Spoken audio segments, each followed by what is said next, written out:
Uncle, that marriage you wanted me to have back then, is it still on the table? My voice was hoarse, trembling, but I pressed on. If yes, then pick me up by next week. I'm agreeing to that wedding. There was silence at first, then his voice, confused, even alarmed. Shania? What are you talking about? Isn't today your wedding party with Marco? I'm sorry for not coming because I was busy, but what happened?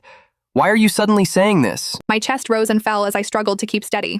Because for the second time, he postponed our wedding ceremony. For Camille. So I'm done. I heaved.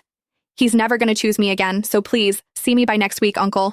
I'll do everything you want me to do if you pick me up from this misery. Before he could respond, I ended the call.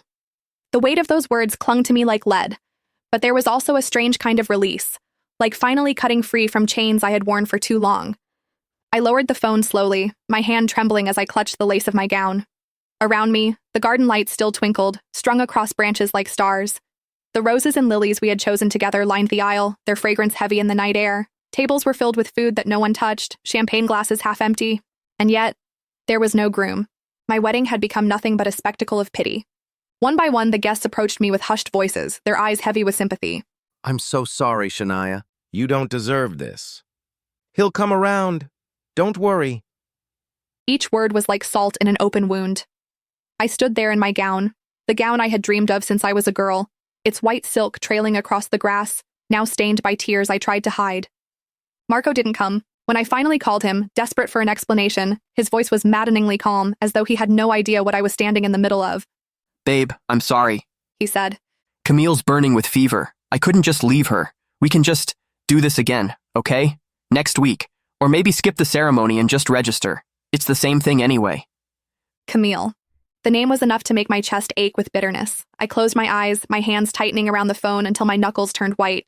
For 20 years, Marco and I had been the perfect childhood couple. Everyone knew it. Everyone expected us to marry once we turned 25. It was supposed to be fate, our destiny, and it almost happened. A year ago, the wedding was already planned.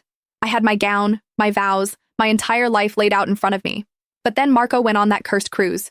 The accident left him broken, missing for months. When he finally came back, he wasn't alone. He came back with Camille, the woman who had saved him, cared for him while he recovered. And because of that, his family insisted she stay, that the debt must be repaid. Marco promised her happiness. At first, I agreed. I felt indebted too. Without Camille, Marco might not even be alive. I told myself it was fine, that she would stay with us for a while, then leave once things settled. But things never settled, because Marco's goals shifted. It was no longer about us, about our future. It was about her, Camille.